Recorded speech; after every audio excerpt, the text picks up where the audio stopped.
Hello. Kwadoka kuno kutufonge takarara. Hey murungono.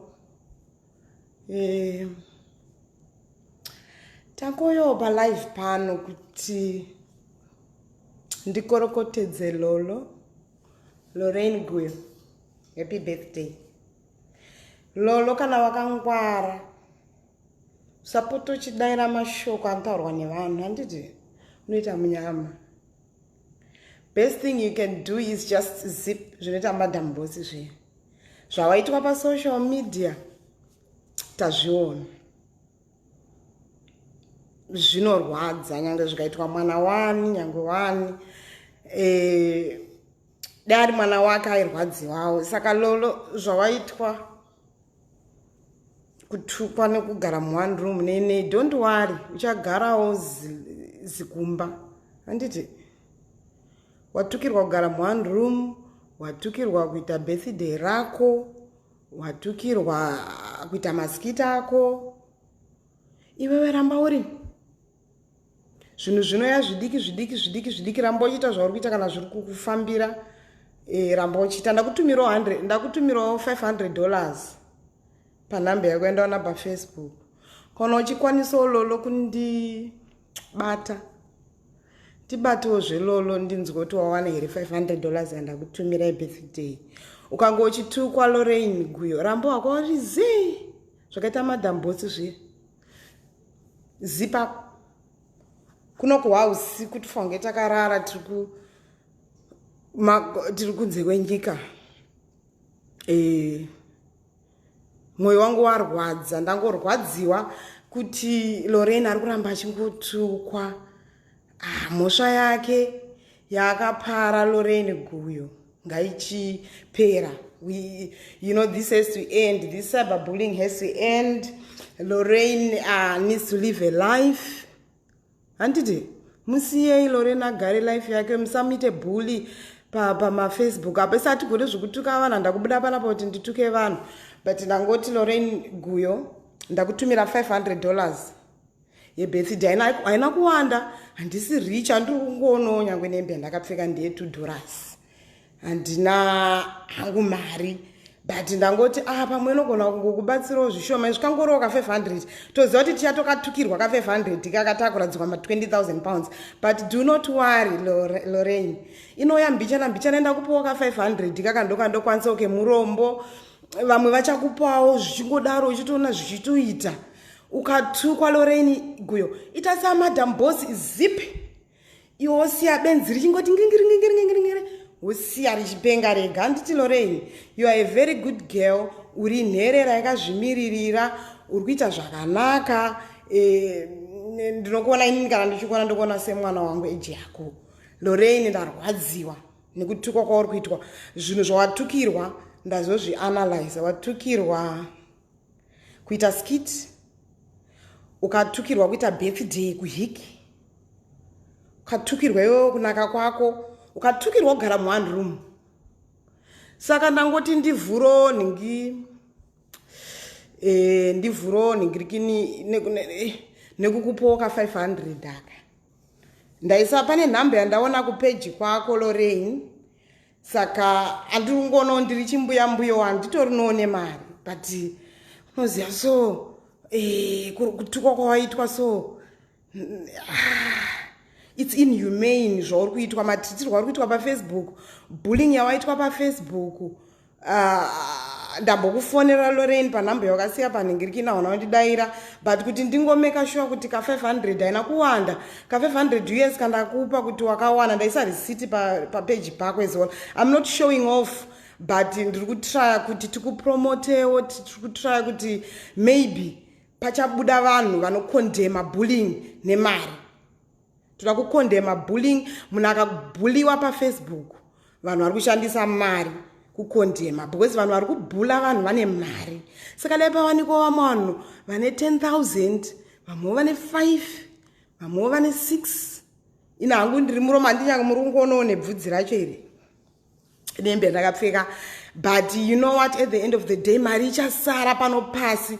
Mari yese iyoyi iri kutaurwa ine iri kuita kuti vanhu vasadanane, ichasara pano pasi. ichinge yasara pano pasi hapana pauchanoidraw uchiti ndiri kuda mari. Saka musavhairirana, musabva manyanya kutukana kudaro, musabva Lorena ari kugara mu one room. Ndambozvitaura ndikati Lorena hana mwana, she can stay in one room. It's her choice. Let Lorraine live in one room. Do not shame Lorraine Guyo. Please, musiyei mwana uyu angori ne21, mupewo chance. Musiyeiwo apindewo amboitawo mamistake. Regereiwo Lorena ambotokonywawo zvisingatokonywe. Ozoziva kuti hoyi zvazvitokonywe. Zvino mukagara mamukambira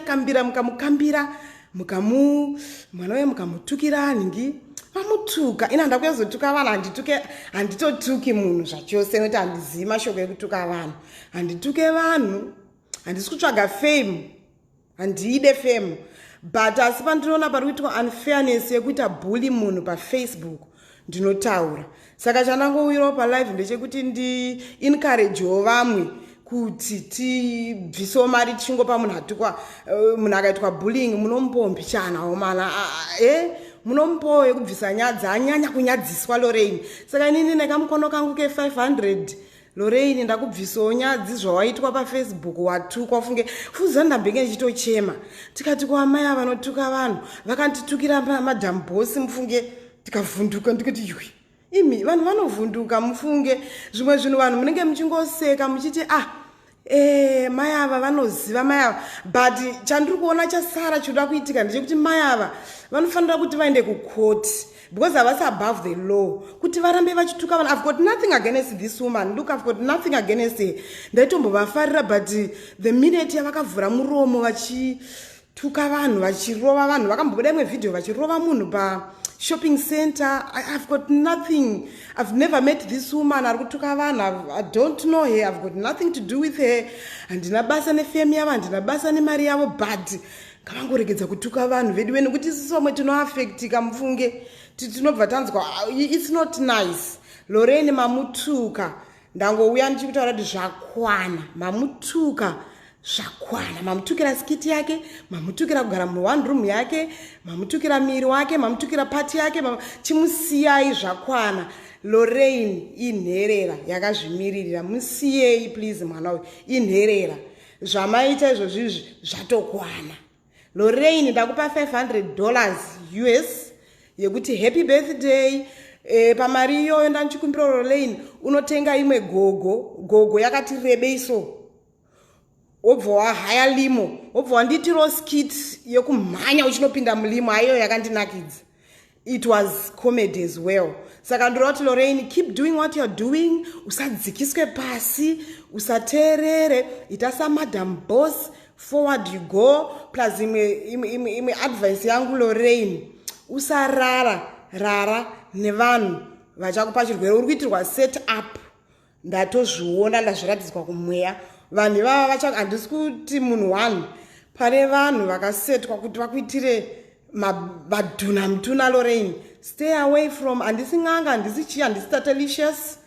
Ndingoriwo somebody as a Zimbabwean citizen who is very concerned about behavior yebullying iri kuitwa paFacebook. Vanhu ngatiregedzei kusekerera vanhu vanotuka vanhu paFacebook. Hazvina kunaka. Munhu Lorraine Guya anopisira ane mental health. Anopisira mwana wevanhu akaita inherera, haanawo kuudza, haanawo mai, haana baba, but atukwa mwana iyeye. Anyway, Lorraine is only 20 something. Amenda ngompo $500. Handisi yangu kuti ane makore makanyangu akaidya zvine basa rei, nyangu akafeka zvine basa rei. Muri kuziva here kuti mari ichasara pano pasi? Ichasara aya madziro aya.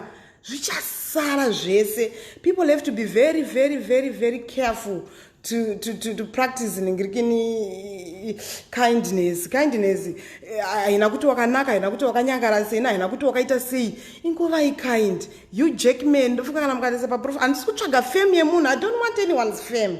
Handitombode kuzikanwa, but ndangoti no, panofanirwa kunge pane mumwe munhu anosimuka achiudza amai ava kuti look, muri kuziva here kuti kuno kuAustralia usiku ndikufanirwa kunge ndakarara, but ndati kuti ndirare.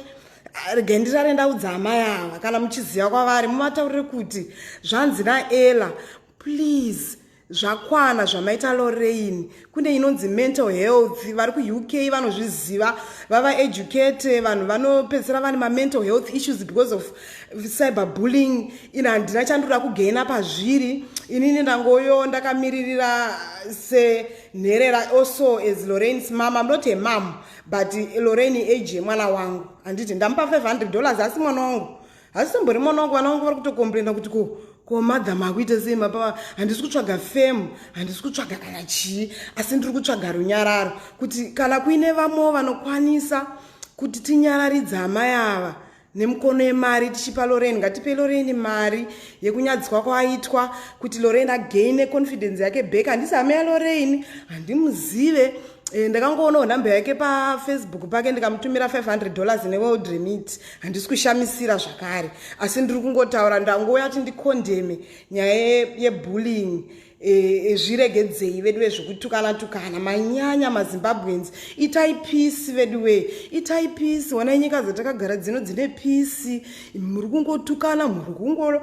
I don't know why you guys do this, but at the end of the day vari kutukwa. Zvatinoziya ndezvekuti kune inonzi kama.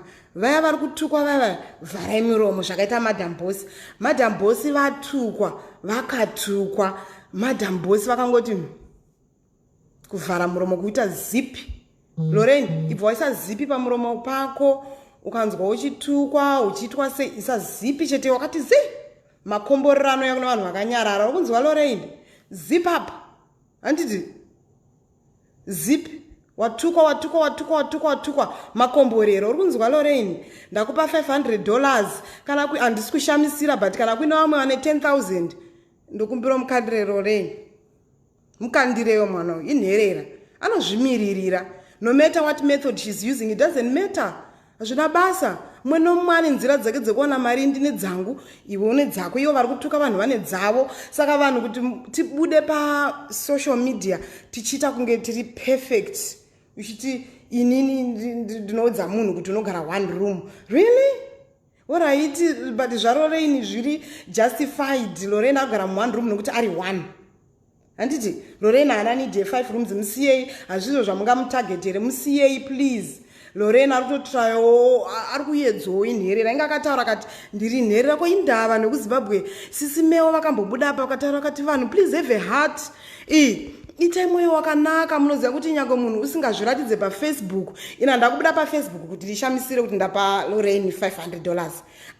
Tangobuda paFacebook kuti tikondeme bullying nemukono wangu $500. I'm condemning bullying. Imari shoma, I know kuti kune vachabudisa $10,000 US nechichichichi, but chiripo ndechekuti tese tive negoal rimwe chete rekuti tidzivirire cyberbullying, tisarwadzisana. Upenyu hwekuZimbabwe hwakaoma, huri kurwadza. Musakanganwe izvozvo. Don't forget to be kind. Saka imagine kuti upenyu hwekuZimbabwe huri kurwadza usati washaudwa nemunhu. Chindiudzai kuti ukashaudwa BP yako inosvika kupi. Saka vedu we musati mashaudha vanhu, zivai kuti vanhu, everyone is struggling. It's either a mental health issue. Inangu handisi kupenga, musaone bvudzi kudai ndatomborara kuno kuAustralia usiku dzakusvika kuma10 ndandatomborara, but hope dziri kuramba kuuya. So ndikati no man, amai ava ndofunga vanotoda umwe munhu anovataurira. So kuti no, you can't treat people like that.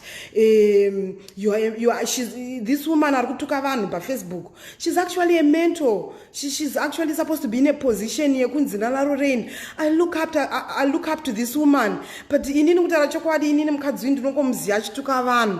Poita vanhu vai vari muchikona, so chikwata chake chinongoti tuka iwe, ndivo vana Satani. Musapote muchifurira munhu wekutuka nokuti haasi kutozivawo zvaari matukira anta vanhu, nokuti achabuda achindituka zvekuti bvudzi rakadai. Ina handisi benzi, ina handisi kupenga. I'm not a mad person, but tangoti tiri kukondema cyberbullying. Musabhule vanhu paFacebook, musavatuka. Vanhu vane zvinhu zvakawanda zviri mumusoro mavo zviri kuvanetsa. kuZimbabwe kuri kunetsa upenyu. Vana vemazuva vari kuzvisungirira vachivigwa vari vadiki. Muno muAustralia taona zvinhu zvisingaite zvevana vari kuzvisungirira, vari kupererwa. Handiti saka imimi vanhu vari mucommunity vechikuru, vanhu vechidiki, whoever, support each other. nekuti Zimbabwe zvinhu zvakaoma zvikungoda vanhu vanosapotana vanomirirana you guys, we should be together. Handisi kuda fame, handisi kuda anything from anyone. I don't want anything from anyone, but I'm just here to condemn cyberbullying. Zvaita nguva zvichingoenderera, but surely there should be one citizen weZimbabwe anosimuka achiti no. You are a bully. So I told this woman, you are a bully because she's being a bully. And akuvatuka nezvizvo zvavasiri kuita, vari kutuka mwana paFacebook. It should end. Lorraine, kana uri kuzvinzwa, ndakutumira $500 yebirthday rako. Ndaisa panhamba yandaona paFacebook penyu. Kana waiwana unongotorawo woshandisa. Handiti haisi mari yakawanda. Ndiri kuencouragewo vamwewo vane kamari, vane something to give Lorraine. Lorraine inherera inozvimirira, mufunge haana munhu aenda achinodisturba achinonetsa. Ndataura namanager waLorraine. Lorraine haana mari ari kuowa munhu. Hana. Nokuti ndati Lorraine ndichida kumupa mari, ndati nhai Lorraine. Zvikanzi no Lorraine hapo aenda kuchikoro. Lorraine ari kutoita marketing yake. Ari kuenda kuchikoro, ari kuita zvinhu zvake zvine production. Manager waLorraine ati no. Hapana mari iri kudiwa mothers, hapana. Handiti muriona vava genuine vakati hapana mari kudiwa, but inina out of kuda kukondema cyberbullying ndangozopa Lorraine $500 yekuti plus kumuripa mwana uyu plus kumunyaradzawo neka $500 kandamupa kuti Lorraine watukwa mwanangu une age yemwana wangu. Inini I'm a very old woman as you can see, but kana tichibuda pa social media apa toda kuti tiyemure vanhu vachita comedy iyoyo. Handiti asi at the same time zvakarehwa namutukudzi akati hunhu wedread wana mutukudzi aiti hunhu hwako musarase hunhu. Handiti musapote muchituka vanhu pa social media. Zvinhu zvese izvo zvima social media nemazi kufonesa minawo nemazi kudzimba zvaminazvo zvichasara pano pasi, and then you'll be answerable kuna Mwari. Zvinhu zvese zvazvisi kulasta nguva yakareba, saka kana zviri temporary tadi kuti tingobatsirana. After all, murikuona, handiti murikuona mari yacho ichasara. Saka nangoti Lorraine, continue. My words are funny. Encouragement to you, Lorraine. I don't know you. I'm not your mom. I'm not related to you, Lorraine Guyo. Keep doing what you're doing. You're doing very well. Try kuti usadairane kana kuchinjana mashoko nevanhu vanokutuka. Ramba uri nekuti my blessings achauya kwauri. Ukatukana namai ava, finish. Ukatukana namai ava kana kuti ukavadaira, usavadaire. Usaite video kuvadaira. Kana inini handisi kumbovatuka ini. Asi vachandituka, ini ndicharamba ndakanyarara. Saka one day kune yatinoti kama. Satirove vanhu, isa hatigone kurova, hatigone kutuka, asi tinongogona kuti titi look, our country is in shambles, it's in deep crisis. Zimbabwe iri mu deep crisis. Iri kungoda kindness to each other kuti veduwe toita seko kuti tibatsirane. Veduwe toita seko. Vanhu iva vari kutuka Lorraine. Mwoyo wangu ndaimbozvifunga ndikati zvakanakawo sei kuti tione ana madam boss ava nevamwe vanhu vati vachisimudza vari kusimukira hatina kuzviona, but zvatangoona kutuka vanhu, kushaudhana. Munoshaudhananeiko ivo muchingozviti macelebrity muchishaudhana? Hakuna macelebrity afanwa kuita. Imi kana muri macelebrity chiratidzai neexample yakanaka, nekuti kana mukatarisa meaning inoti celebrity haina kana definition yekunzi inotuka munhu. Musatuke munhu. You don't own this life. I don't own this life. Nobody owns this life. What we should exercise from now on is vanenge vatukwa vaya vharai miromo kuti muwane makomborero. Handisi kuencourage munhu kutuka munhu, handisi kutuka vanhu, handituke vanhu paFacebook, but nangofunga kuti no, pano munhu wanafanwa kusimuka achiudza amai ava kuti please don't do that. Ndikutovanzwirawo tsitsi sekuona kwangu vari kutoda help. Handiti vari kuda help amai ava vanotuka vanhu. Musarambe muchingovasekerera vachitaura mashoko avanotaura so. Ko vana vavo vane tuvana tudiki, if I'm not mistaken. Kana ndichatsoziva hangu life yavo, but vane tuvana tudiki so twasikana ndi. But tuvana itwo kana tuchiona vachituka vanhu, saka tuvana itwo tuchatodzidza mashoko iwaya ekutuka vanhu. Ina handisi kuti ndiri perfect mind, ndinotukawo, but usabva wadaro kapa million pamberi pemiliyoni dzevanhu idzodzi uchituka uchimutuka Lorraine. Chaatukirwa checho ndazoanalyze nyaya yacho ndaona pasina. Lorraine guya hapana chaatukirwa, ingoriwo nherera iri kuzviitirawo zvinhu zvayo, iri kuzviitirawo zvairi kuita izvozvozvo, zvese zvaaita izvozvozvo. She's just trying to live a life. Lorraine is just, looking for opportunities. Musabva mamutsikirira vedu musadaro zvinhu zvese zvamira zvezvi zviri kusara pasi. Handiti zvichasara. I'm not perfect. I'm nothing. Ndachema mufunge, ndandichichema mufunge. Munoziva kuti mudzamai ava kuti munoziva kuti zvimwe zvinhu zvamunoita muchituka vanhu zvinoita kuti vamwe vanhu ticheme titoita mastress. Mufunge ndachema matukira vamita. I was crying. Saka kutoti misodzi yangu ndipedze kuchema, kutoti ndibroke, ndipe Lorraine $700 ka $500 ndototi mwoyo wangu ugadzikana, otherwise ndairamba ndingatorara ndichichema. Zvandirwadza kuti inherera yakazvimirira, munana mai, munana baba, mune varume, mune zvese, but Lorraine akangozvimiririrawo. Handiti saka ngativei kind. Handiti let's be kind to each other. Lorraine ane zvaakanganisawo, munopedzerana muchitaurirana semunhu mukuru nemwana mudiki muchitaurirana zvakanaka, so that in the end, handiti in the end tongove nerudo. Titwawo nation kainonzi maZimbabweans they love each other. Mozatosenza nemaIndians vanowirirana. MaIndians can look after each other papublic, so hombovanzwa vachita name and shame. But isu tazonyanya kutukana, makatuka uyu makabuda. You stop please. Ena handigone kutuka vanhu, handitombode kutuka munhu nekuti ndiri kuziva kuti ndatuka anyone. Nokuti ndambe ndifunga ndovatuka, but hasi handizive futi zvokutuka vanhu. Handitomboziva ndovatuka ndichiti chivo mai vari kutuka vanhu ivavo. Handizivi. Dai ndaigona kuvatuka pamwe ndaivatuka, but maybe not. But kana paine vanovaziva mai ava vari kuUK vari kutuka Lorraine, vari kushungurudza Lorraine paFacebook, muvataurire kuti zvanzi ndimuzvari. Musapote muchidaro. Upenyu itemporary, huchasara. Zvichasara zvese izvozvo zvamuri kumutuka nazvo izvozvizvi, zvichasara. Legacy yenyu kana kuti legacy ichazoitawo here seyaKobe Bryant, kana kuti ichaita seyava Mugabe, kana kuti ichaita seyangu ini Ella Makoni. Ndinopa ropa every 2 weeks. Ndo legacy yangu. Musandishore, musandituka. Ndo legacy yangu. Saka anyway, Lorraine, happy birthday, happy belated birthday. Ndakutumira $500 ukatukwa poto chinyarara. But pa $500 ndokumbira unotenga stiletto yakareba 1 meter. Wobva waipfeka, wobva wahaya limo, wobva waisa pamberi paipai, wobva wamhanya so uchienda ende zvinonakidza izvozvo, wobva wamhanya uchienda kulimo uchienda. I'm your fan. You've got a fan in me. Let's be kind. That's all I came to say. Don't zamaitinashe kana kuti ndonzi Ella. Handizikanwe anything kunze kokupa ropa.